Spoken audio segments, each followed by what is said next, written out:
TMC knowledge में आप सभी का स्वागत है। आइए देखते हैं भूगोल का ये दूसरा प्रैक्टिस सेट है बीपीएससी टीआरई 4 के लिए। इसके पहले प्रैक्टिस सेट का वीडियो हमने अपलोड किया था और आपने देखा होगा, उसे प्लेलिस्ट में जाकर के उसे आप देख सकते हैं। तो आइए इसका जो प्रश्न है देखते हैं। इसका क्रम संख्या 71 से शुरू है और 110 तक है, यानी कि 40 कुल प्रश्न होंगे। तो ये पहला इसका प्रश्न है ज्योग्राफी का, और इसमें देखिए पहला प्रश्न है कि निम्नलिखित में से कौन सा बंदरगाह गुजरात राज्य में स्थित है। ये पहला प्रश्न है और इसका सही जवाब हजीरा है, यानी कि हजीरा जो ये बंदरगाह गुजरात राज्य में है। हजीरा बंदरगाह गुजरात राज्य में सूरत शहर में एक उपनगर भी है और ट्रांसपोर्ट यानी कि ट्रांसशिपमेंट पोर्ट भी है। तो इस तरीके से इसका सही जवाब हजीरा है, जो आप देख सकते हैं ऑप्शन बी में दिया हुआ है। गुजरात में कुछ और भी प्रमुख बंदरगाह हैं, जैसे कि आप जानते होंगे कांडला है, बेदी, मुद्रा, जामनगर, ओखा यानी जिसे पोरबंदर कहते हैं, और एक भावनगर। ये सभी जो है गुजरात में हैं। तो इस तरीके से यहाँ दूसरा जो आप देख रहे हैं यहाँ विकल्प दिया हुआ है ऑप्शन सी में पारादीप। तो पारादीप भी एक बंदरगाह है जो कहाँ है, तो उड़ीसा राज्य में है। तो इस तरीके से इसका सही जवाब है ऑप्शन बी था। इसका हजीरा के बारे में पूछा गया था, गुजरात राज्य में है, तो हजीरा जो है इस ऑप्शन में है। नेक्स्ट प्रश्न है कि निम्नलिखित में से कौन सा यूनेस्को की अमूर्त सांस्कृतिक विरासत नहीं है। यूनेस्को की सूची में आप जानते हैं कि इसमें से भारत के जो है कि मूर्त स्थलों में भारत के 42 स्थलों को शामिल किया गया है जो यूनेस्को की विश्व धरोहर सूची में शामिल हैं। यूनेस्को में जो 42 जो शामिल किए गए हैं स्थल हमारे भारत के, तो उसमें 34 जो हैं, देखिए उसका 34 जो हैं वो सांस्कृतिक हैं, जबकि 7 जो हैं वो प्राकृतिक हैं और एक जो स्थल है वो मिश्रित हैं। जिसे मतलब वो जो मिश्रित है उसको वो है कंचनजंगा। और इस तरीके से कुल 42 जो हैं कि स्थल भारत के हैं जो यूनेस्को की विश्व सूची में शामिल हैं। अब यहाँ प्रश्न ये है कि इसमें से कौन जो है कि उस विरासत में शामिल अमूर्त सांस्कृतिक विरासत में शामिल नहीं है। ठीक है, तो यहाँ देख सकते हैं कि देखिए इसका सही जवाब ऑप्शन बी है, यानी कि रानी की वाव यानी यूनेस्को की अमूर्त सांस्कृतिक विरासत नहीं है। ये इसका सही जवाब होगा। अब इसके विषय में और भी जान लीजिए कि रानी की जो वाव है वो वर्ष 2014 में यूनेस्को की विश्व विरासत स्थल में शामिल किया गया था। तो रानी की वाव गुजरात के पाटन में स्थित एक क्या है कि एक बावड़ी यानी कि सीढ़ीदार कुआं है। तो इस तरीके से सही जवाब इसका ऑप्शन बी है, जो सांस्कृतिक विरासत नहीं है।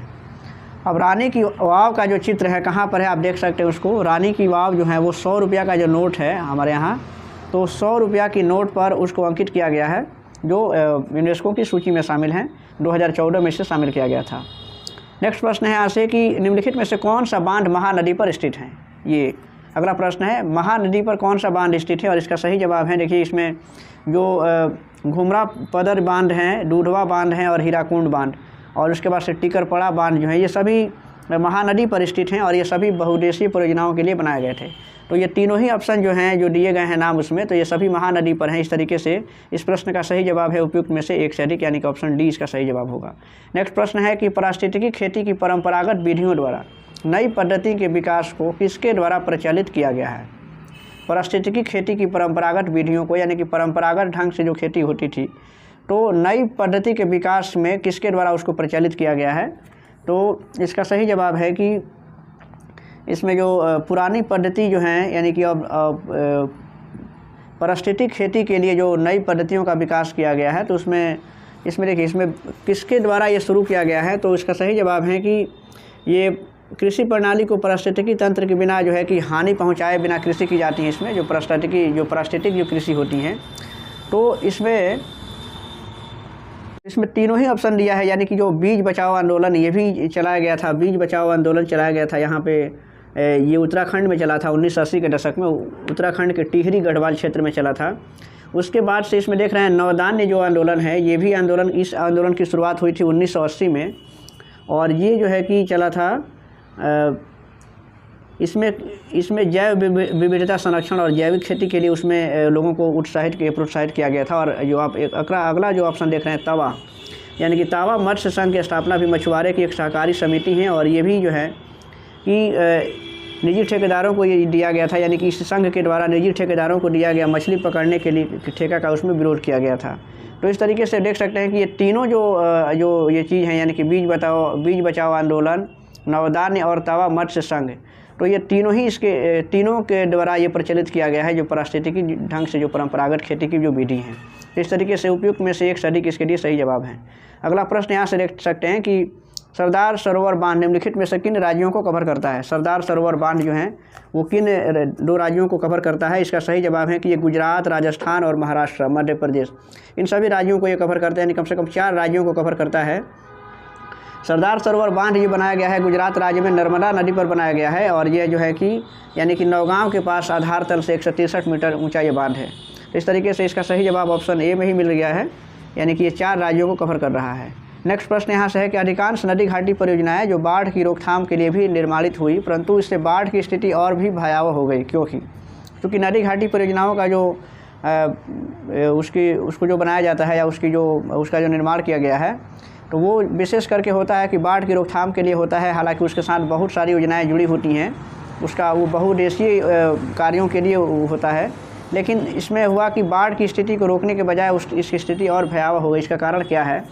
तो इसका कारण है कि इसमें देखिए अधिकांश नदी घाटी परियोजनाएं जो बाढ़ की रोकथाम के लिए बनी थी, लेकिन इसमें बाढ़ की स्थिति को और उसने भयावह कर दिया, क्योंकि बाढ़ एक जो है कि प्राकृतिक आपदा भी है, और इसमें देख सकते हैं कि इससे जलाशयों में अत्यधिक अवसाद जमा हो गए, अत्यधिक वर्षा में बांध से पानी छोड़ना पड़ा, या फिर बाढ़ से व्यापक मृदा अपरदन हुआ, या इसमें से कोई भी इसमें जो है कि सही विकल्प इसमें नहीं दिया हुआ है। इस तरीके से उपयुक्त में से इनमें से कोई नहीं इसका सही जवाब होगा, यानी कि इसमें से कोई भी वो इस प्रश्न का जवाब नहीं दे रहा है कि आखिर जो नदी घाटी परियोजनाएं बनी बाढ़ की रोकथाम के लिए, लेकिन इसकी वजह से स्थिति और भी बिगड़ गई। तो इसमें ऐसा जो सटीक जवाब इसका नहीं है। इसका सही जवाब क्या है कि आखिर बाढ़ की स्थिति भयावह क्यों हो गई? इसके पीछे का कारण है कि इसमें जो है कि ये मानव निर्मित अवरोध जो बने थे, वनों की कटाई हो गई, नदियों के तालों में या जो गाद जो भर गए, या फिर उसकी जो अवसाद अधिक जम गए और उसकी साफ़ सफाई समय से नहीं हुई। तो ये सभी कारण हैं जो बाढ़ की स्थिति को और भी भयावह कर रहे हैं। ठीक है, नेक्स्ट प्रश्न यहाँ से है कि उस प्रथम राज्य का नाम बताइए जिसने छत पर वर्षा जल संचयन को कानून द्वारा अनिवार्य कर दिया है। ये अगला प्रश्न है और इसका सही जवाब है तमिलनाडु। ये पहला राज्य है जिसने छत पर वर्षा जल संचयन को कानून के द्वारा अनिवार्य किया है, और यह परियोजना 2001 से तमिलनाडु के सभी ग्रामीण क्षेत्रों में शुरू की गई है। सही जवाब इसका ऑप्शन ए है। नेक्स्ट यहाँ से देख सकते हैं कि विभिन्न देशों में स्लेश और बर्न कृषि, जिसको झूम कृषि के नाम से भी जानते हैं भारत में, तो उसके लिए उपयुक्त नामों के लिए नीचे दी गए कूट में से सही विकल्प का चयन करना है। क्योंकि स्लेश और बर्न जो कृषि है, यानी कि कर्तन दहल प्रणाली कहते हैं, जिसमें झूम कृषि कही जाती है उसे, जिसमें जंगली क्षेत्रों के या जो वनों के किनारे या जो पहाड़ी क्षेत्रों में जो लोग रहते हैं, वो विशेष करके वो वनस्पतियों और पेड़ों को काट करके, जंगलों को साफ़ करके, उसको जला करके, और वो खेती योग्य वहाँ पे ज़मीन तैयार करते हैं और फिर वहाँ पे खेती करते हैं। और 2-3 साल कृषि करने के बाद से जब वहाँ की उर्वरा शक्ति कम हो जाती है, तो फिर वो उस स्थान को छोड़ करके और दूसरे स्थानों पर चले जाते हैं और फिर से वही प्रक्रिया अपनाते हैं और इस तरीके से खेती करते हैं। तो इसको झूम कृषि कहते हैं, झूमिंग कृषि भी कहते हैं भारत में, ये जो विशेष करके पूर्वोत्तर राज्यों में इस तरह की खेती की जाती है।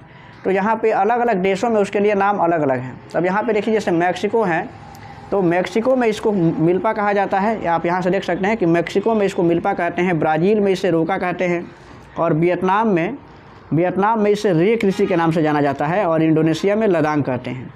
अब इस आधार पे आप अपने कोड का मिलान कर सकते हैं, और इसका सही जवाब यहाँ से देख सकते हैं कि इसमें आप देख लीजिएगा कि पहला 2 से मिल रहा है और दूसरा जो है कि 1 से मिल रहा है। इसी आधार पे आप देखिए पहला का 2 सही है और दूसरा का ए सही। इस आधार पे इसमें ऑप्शन सी इसका सही जवाब होगा। नेक्स्ट प्रश्न है इसे कि आप अगर भारत में बात करें तो देखिए भारत में ही इसको कई नामों से जाना जाता है। जैसे कि भारत में इसे अंडमान निकोबार है, इसको इसमें दीपा कहते हैं, इसको पोर्डा के नाम से जानते हैं, कहीं कहीं इसको कुमारी के नाम से भी जानते हैं। तो इसमें बहुत नाम जो है कि भारत में भी हैं, इसके अलग अलग नामों से इसको जाना जाता है। नेक्स्ट प्रश्न यहाँ से है कि भूदान ग्राम आंदोलन जिसे रक्तहीन क्रांति के नाम से भी जाना जाता है, किसके द्वारा शुरू किया गया था? भूदान ग्राम आंदोलन जिसे रक्तहीन क्रांति के नाम से जाना जाता है, किसके द्वारा शुरू किया गया था? भूदान आंदोलन शुरू किया गया था विनोबा भावे के द्वारा। और इस आंदोलन से संबंधित जो है कि रक्तहीन क्रांति का मतलब हुआ कि बिना रक्तपात किए उन्होंने एक आंदोलन चलाया, और उसमें जिसे भूदान आंदोलन कहा गया, ये 1951 में विनोबा भावे के द्वारा शुरू किया गया था। एक सामाजिक आर्थिक आंदोलन था, और भूदान ग्राम आंदोलन में किसी भी प्रकार का राजनीतिक या कानूनी दबाव भी नहीं था, और किसी भी रूप में या किसी भी स्तर पर इसमें हिंसा की कोई गुंजाइश भी नहीं थी। जो धनी लोग होते थे स्वेच्छा से अपनी भूमि या गांव को दान कर देते थे, इसलिए इस आंदोलन को रक्तहीन क्रांति के नाम से भी जानते हैं। अब इसमें प्रश्न इससे संबंधित और भी प्रश्न आते हैं कि इसका उसमें पहले सत्याग्रही कौन थे, दूसरे कौन थे, इस तरीके से प्रश्न भी इसमें आए हैं और रिस्पेक्टिव सेट में आपको किसी ना किसी सेट में इसमें मिलेगा। इसके पहले वाले जो बीपीएससी टीआरई 2 टीआरई 3 का जो वीडियो है उसमें भी इस तरह के प्रश्न आए थे। रियो पृथ्वी सम्मेलन 1992 के एजेंडा 21 में निहित हैं। ये जो 1952 में जो रियो में हुआ था, रियो डी जेनेरियो में जो ब्राज़ील में है, उसमें ये सम्मेलन हुआ था, पृथ्वी शिखर सम्मेलन हुआ था जिसको एजेंडा 21, उसमें क्या नहीं थे ये बताना है इसमें। तो वो विशेष करके जो है कि इसमें ये पर्यावरण से संबंधित एक आंदोलन था, यानी कि इसमें पृथ्वी सम्मेलन में जलवायु शिखर सम्मेलन का आयोजन किया गया था 1992 में। तो इस तरीके से इसमें एक से अधिक इसके लिए सही जवाब है, यानी कि इसमें इसका सही जवाब होगा उपयुक्त में से एक से अधिक, क्योंकि इसमें पृथ्वी का ये पर्यावरण संरक्षण और वैश्विक सतत विकास, इन सभी पहलुओं पर इस पर ध्यान दिया गया था। नेक्स्ट है कि विश्व का सबसे अधिकतम कोयला उत्पादक देश कौन सा है। विश्व का सबसे अधिकतम कोयला उत्पादक देश चीन है, ये सही जवाब यहाँ पे ऑप्शन सी में है। और आप देख सकते हैं कि विश्व में सर्वाधिक लौह इस्पात और सूती वस्त्र, चावल, रेशम का जो वस्त्र हैं और सीमेंट, इन सब का उत्पादन भी चीन करता है। और सबसे ज़्यादा, हालांकि इसमें भारत की अगर बात देखें तो भारत में सबसे ज़्यादा जो है कि जूट का उत्पादन होता है। और यहाँ पे एक देख सकते हैं अमेरिका का भी उसमें नाम दिया हुआ है। तो सर्वाधिक सोना का संरक्षित भंडार जो है वो यूएसए के पास, यानी कि संयुक्त राज्य अमेरिका के पास है। नेक्स्ट प्रश्न है कि स्मॉल इज ब्यूटीफुल पुस्तक किसने लिखी है। स्मॉल इज ब्यूटीफुल पुस्तक लिखी थी शुमाकर ने लिखी है। इसका सही जवाब ऑप्शन बी में दिया हुआ है। नेक्स्ट प्रश्न है यहाँ से कि अगला प्रश्न आप देख सकते हैं कि सीमा सड़क संगठन की स्थापना किस वर्ष हुई थी। सीमा सड़क संगठन की जो स्थापना हुई थी 1960 में हुई थी और इसकी स्थापना 7 मई 1960 को की गई थी। और ये क्या करता है कि जो सीमा सड़क जो संगठन है वो भारत सरकार के प्राधिकरण के अधीन देश के सीमांत क्षेत्रों में सड़कों का निर्माण और उसकी देखरेख करने का काम करता है। नेक्स्ट प्रश्न है कि छोटनागपुर क्षेत्र के मुंडा और संथाल किस पेड़ की पूजा करते हैं। छोटनागपुर जो क्षेत्र हैं तो मुंडा और संथाल ये जो जनजातियाँ हैं तो इस किस पेड़ की पूजा करते हैं, तो ये महुआ पेड़ की पूजा करते हैं। और महुआ और कदम, इन दोनों पेड़ों की पूजा ये करते हैं। इसका सही जवाब ऑप्शन सी में दिया हुआ है। नेक्स्ट प्रश्न है कि भारत का कितना प्रतिशत क्षेत्रफल पठार से आच्छादित है। पठार की कितना प्रतिशत जो क्षेत्र है क्षेत्रफल पर पठार है। सही जवाब इसका 27% है। भारत का जो कुल क्षेत्रफल है उसका लगभग 11% भाग पर उच्च पर्वत श्रेणियाँ हैं और इसमें लगभग 18% पर जो है कि पहाड़ियाँ फैली हुई हैं। तो इस तरीके से 27% पर ये पठार जो है कि वो फैला हुआ है। नेक्स्ट है कि बांधवगढ़ राष्ट्रीय उद्यान किस राज्य में स्थित है। ये अगला प्रश्न है। बांधवगढ़ राष्ट्रीय उद्यान ये मध्य प्रदेश राज्य में स्थित है, आप देख सकते हैं। इसका ऑप्शन भी सही है। नेक्स्ट प्रश्न यहाँ से है कि भारत के किस राज्य में सबसे अधिक वन हैं।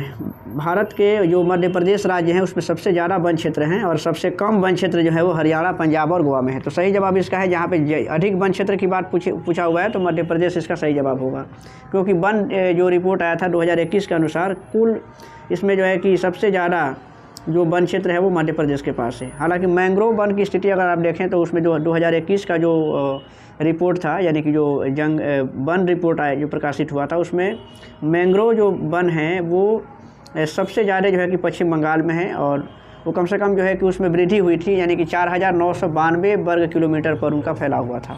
नेक्स्ट प्रश्न है कि निम्नलिखित में से किस संरक्षण रणनीति में सीधे तौर पर सामुदायिक भागीदारी शामिल नहीं है। ये अगला प्रश्न है, यानी कि अगला प्रश्न इसमें इसका सही जवाब सी है, यानी कि वन्य जीव अभयारण्यों का सीमांकन करने के लिए इसमें सीधे तौर पर सामुदायिक भागीदारी शामिल इसमें नहीं होती हैं। और आप जानते हैं कि भारतीय वन्य जीव संरक्षण अधिनियम 1972 में लागू किया गया था और इस आधार पर इसका सही जवाब ऑप्शन सी होगा। नेक्स्ट प्रश्न है कि सरदार सरोवर बांध किस नदी पर बनाया गया है। सरदार सरोवर बांध अभी पिछले प्रश्न में रिपीट हुआ है, ये नर्मदा नदी इसका सही जवाब होगा, ये नर्मदा नदी पर बनाया गया है।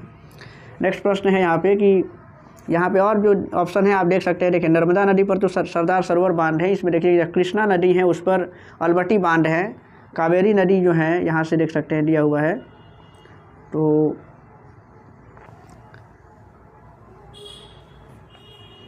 भारत के किस राज्य में वर्षा जल को पलार या पालर पानी कहा जाता है। अगला प्रश्न है कि किस राज्य में वर्षा जल को पलार या पालर पानी के नाम से जानते हैं। इसका सही जवाब है राजस्थान में। राजस्थान में वर्षा जल को पालर या पलार पानी के नाम से जानते हैं। नेक्स्ट प्रश्न यहाँ से है, आप देख सकते हैं कि इसका सही जवाब ऑप्शन सी है। नेक्स्ट प्रश्न है कि भारत के किस राज्य में सभी घरों में छत पर वर्षा जल संचयन करने अनिवार्य कर दी गई है। अभी ये प्रश्न मिला हुआ था तमिलनाडु में, 2001 से शुरू किया गया है उसको।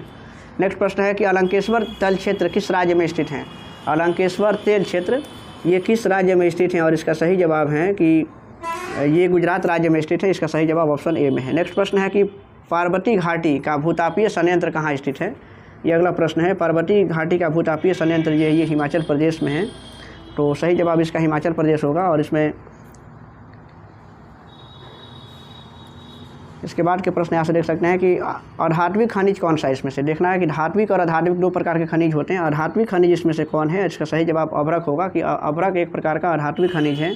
अधात्विक खनिज के अंतर्गत जो है कि जो शामिल जो खनिज हैं उसके नाम जैसे आप देख सकते हैं कि एस्बेस्टस होता है, पाइराइट होता है, नमक है, गंधक, हीरा, संगमरमर, चूना पत्थर और ये जिप्सम जो होता है। इसके अलावा नाइट्रेट और ग्रेनाइट, इन सभी को अधात्विक खनिज की श्रेणी में रखते हैं। जबकि जो धात्विक खनिज होते हैं यानी उसमें धातु की मात्रा भी होती है। तो धात्विक खनिजों के अंतर्गत आप जानते हैं कि जो लौह अयस्क है, मैग्नीज होता है, टंगस्टन, तांबा, सीसा, जस्ता और ये बॉक्साइट जो एल्युमिनियम का अयस्क होता है। इसके साथ साथ सोना, चांदी, टीन, ये सभी जो है कि धात्विक खनिज में आते हैं। तो इस तरीके से नेक्स्ट प्रश्न यहाँ से देख सकते हैं कि भारत में खाद की सर्वाधिक खपत किस राज्य में होती है? सर्वाधिक खाद की खपत किस राज्य में होती है? पंजाब इसका सही जवाब है। और पंजाब में हरित क्रांति सबसे ज़्यादा सफल भी रही थी, आप जानते हैं। और पंजाब में गेहूं और चावल की प्रति हेक्टेयर उत्पादक भी सर्वाधिक हैं। और हरित क्रांति का संबंध खदान उत्पादन से भी था। तो इस तरीके से इसमें खपत जो है कि भारतीय खाद की उसमें पंजाब में ही होती है। नेक्स्ट प्रश्न है कि निम्नलिखित में से लेटराइट मिट्टी कहाँ पर पाई जाती है? लेटराइट मिट्टी कहाँ पाई जाती है? और इसका सही जवाब है कि ये क्योंकि लेटराइट मिट्टी जो पाई जाती हैं वो इसमें जो ऑप्शन दिया है तमिलनाडु, कर्नाटक और उड़ीसा, यानी कि एक से अधिक राज्यों में इसका फैलाव है। तो इस तरीके से इसमें से सही जवाब इसका है उपयुक्त में से एक से अधिक, इनकी ऑप्शन डी इसका सही जवाब होगा क्योंकि ये सभी ऑप्शन इसके लिए सही हैं। नेक्स्ट प्रश्न है कि मसालों का बगीचा ये कहाँ जो है कि मसालों का बगीचा किस मतलब मसालों का बगीचा के उपनाम से कौन प्रसिद्ध राज्य हैं? आप जानते हैं। और केरल को कहते हैं, यानी कि केरल में जो है कि मसालों का उत्पादन ज़्यादा होता है। तो केरल इसके लिए सही जवाब है। केरल को मसालों का बगीचा कहते हैं। और इस तरीके से भारत का जो उद्यान है उसको बेंगलोर को कहा जाता है। और बगीचों का जो शहर होता है वो कपूरथला होता है भारत में। जबकि ये कर्नाटक जो है उसको मलय का देश कहते हैं। फिलहाल सही जवाब इसका है, यानी कि मसालों का बगीचा केरल को कहते हैं। और अगला प्रश्न है कि सिंधु घाटी के मैदान की नई जलोढ़ मिट्टी को किस नाम से जाना जाता है? सिंधु घाटी के मैदानी क्षेत्र में जो जलोढ़ मिट्टी पाई जाती है उसको किस नाम से जानते हैं? ये अगला प्रश्न है। और इसका सही जवाब है कि उसको खादर के नाम से जानते हैं। जबकि आप जानते हैं कि पुरानी जो मिट्टी होती है, पुरानी जलोढ़ मिट्टी को बांगर कहते हैं। और रेगुर जो है वो काली मिट्टी को कहते हैं।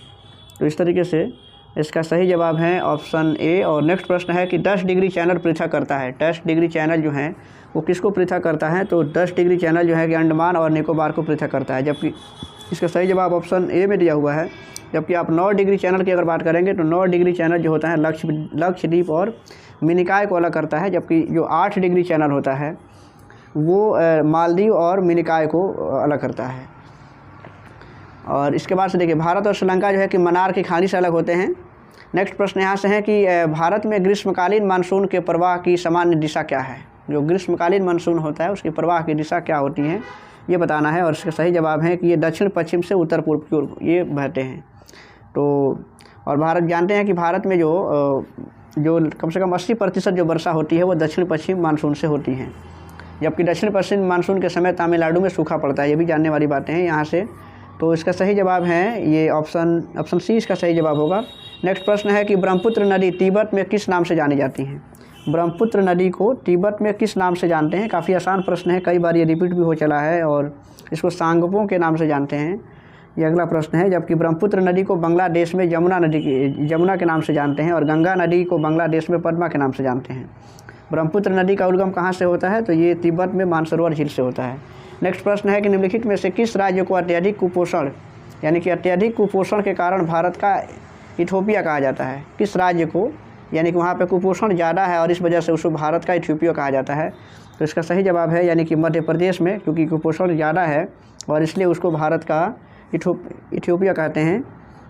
और क्योंकि जानते हैं कि बीमारू राज्यों में हमारे जो बिहार, मध्य प्रदेश, उड़ीसा जैसे कुछ राज्य हैं तो उसमें मध्य प्रदेश भी शामिल हैं। तो हालांकि अब ये संकल्पना समाप्ति भी हो चुकी है। नेक्स्ट प्रश्न है कि खरीफ फसल बोई जाती हैं, खरीफ फसल कब बोई जाती हैं? ऑप्शन आपके सामने है और इसका सही जवाब है यानी कि दक्षिण पश्चिम मानसून के प्रारंभ होने पर खरीफ फसल की बुआई होती है, क्योंकि उस समय हमारे यहाँ वर्षा होती है। नेक्स्ट प्रश्न यहाँ से है कि अगला प्रश्न यहाँ से देख सकते हैं कि भारत के प्रमुख लौह इस्पात उद्योग किस पठार पर स्थापित हैं? प्रमुख जो लौह इस्पात उद्योग हैं वो किस पठार पर स्थापित किया गया उनको? तो इसका सही जवाब है कि जो छोटनागपुर का जो पठार है वहाँ पे सबसे ज़्यादा लौह और स्टील उद्योग स्थापित है, क्योंकि वहाँ पे टिस्को है और 1907 में उसकी स्थापना हुई थी। ऑप्शन सी सही जवाब है इसका। इनमें से राजस्थान की सबसे महत्वपूर्ण परियोजना कौन सी है? राजस्थान की सबसे महत्वपूर्ण परियोजना है यानी कि इंदिरा गांधी जो ये नहर परियोजना थी, जो राजस्थान की सबसे महत्वपूर्ण परियोजना थी। और हालांकि ऑप्शन में यह नहीं है, इस तरीके से सही जवाब इसका उपयुक्त में से कोई नहीं होगा। तो इसमें ऑप्शन में नहीं दिया हुआ है, राजस्थान की सबसे महत्वपूर्ण परियोजना है और ये इसका नाम था यानी कि इंदिरा गांधी नहर परियोजना, इसका सही जवाब होना चाहिए, हालांकि ऑप्शन में नहीं है। नेक्स्ट प्रश्न है कि अधिक दिनों तक वर्षा का अभियोग सहना किस फसल के लिए घातक होता है? क्योंकि धान की फसल है तो आप जानते हैं कि धान का फसल तो चूँकि वर्षा के बिना तो हो नहीं सकता है और अधिक दिनों तक वर्षा का अभियोग वो सह नहीं सकता है। इसके बाद और जो है कि गेहूं है और इसके बाद ऑप्शन में आपका दिया हुआ है कि ये चाय, तो चाय ही इसका सही जवाब होगा, क्योंकि वो अधिक समय तक ये वर्षा का अभियोग यानी कि वर्षा के बिना चूँकि वो फसल नहीं हो सकती हैं और चाय की खेती के लिए कम से कम 200 सेंटीमीटर वर्षा होनी चाहिए। तो इस तरीके से इसका सही जवाब है। और सबसे ज़्यादा चूँकि चाय की खेती आप जानते हैं कि असम में होती हैं, असम में सबसे ज़्यादा चाय का उत्पादन भी होता है। तो नेक्स्ट प्रश्न यहाँ से है कि आपदा प्रबंधन निम्न में से किस सूची के अंतर्गत आता है? आपदा प्रबंधन, क्योंकि जो 3 सूचियाँ बनाई गई हैं, केंद्र सूची, राज्य सूची और समवर्ती सूची, तो आपदा सूची ये समवर्ती सूची का विषय है, क्योंकि उसको आपदा प्रबंधन अधिनियम जो बनाया गया था 2005 में, तो इसके तहत केंद्र और राज्य दोनों को इस पर कानून बनाने का अधिकार है। तो इस तरीके से समवर्ती सूची इसका सही जवाब होगा। नेक्स्ट प्रश्न है कि निम्न में से कौन सा तथ्य सुनामी से संबंधित नहीं है? क्योंकि जानते हैं कि सुनामी जो है कि एक जापानी शब्द है और इसमें देखिए किसी सुनामी जो है पर्वत की चोटी पर होने वाली प्राकृतिक घटना नहीं है। ये इससे यहाँ पर जो है दिया हुआ है ऑप्शन ए कि किसी पर्वत की ऊंची चोटी पर होने वाली प्राकृतिक घटना है, तो ये गलत जवाब है और ये इससे संबंधित नहीं है। बाकी जो है कि इससे संबंध रखते हैं।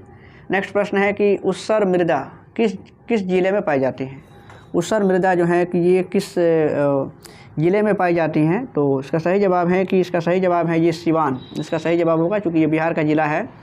और सिवान में जो है मुख्यतः जलोढ़ मिट्टी पाई जाती हैं और यहाँ पे उस्सर मृदा भी पाई जाती हैं। और चूँकि इसमें जो सिवान ज़िला में यानी कि हमारे यहाँ जो खादर मिट्टी होती है उसको डोमेट कहा जाता है और सिवान क्षेत्र में बांगर मिट्टी को बरसुंदरी मिट्टी कहते हैं, जिससे कंकर शामिल होता है उसमें। तो इस तरीके से इसका सही जवाब सिवान है। नेक्स्ट प्रश्न है कि भारत में यानी कि धारीवाल और लुधियाना के नगर किसके लिए सुविख्यात हैं? भारत में धारीवाल और लुधियाना के जो नगर हैं किसके लिए विख्यात है, आप जान सकते हैं। तो यहाँ से सही जवाब इसका होगा कि चूँकि धारीवाल और लुधियाना ये सभी जो नगर है वो ऊनी वस्त्र के लिए विख्यात हैं। और आप जानते हैं कि भारत में भेड़, घास और कृत्रिम रूप से भी रेशम का उत्पादन होता है। तो यहाँ पे सही जवाब है कि ये जो प्रसिद्ध हैं ये ऊनी वस्त्र के लिए प्रसिद्ध है। ऑप्शन बी इसका सही जवाब होगा। तो इस तरीके से ये देखा आपने कि ये ज्योग्राफी का दूसरा प्रैक्टिस सेट था बीपीएससी टीआरई 4 के लिए। काफ़ी इसमें जो प्रश्न हैं वो काफ़ी अच्छे हैं, एक लेवल भी उनका है और इस तरीके से ये भारतीय भूगोल से संबंधित इसमें प्रश्न ज़्यादा थे आपने देखा। और उम्मीद है ये वीडियो आपको अच्छा लगेगा। वीडियो अगर अच्छा लगे तो चैनल को सब्सक्राइब कीजिएगा, वीडियो को लाइक भी कीजिएगा और अपने दोस्तों के बीच में शेयर भी कीजिएगा।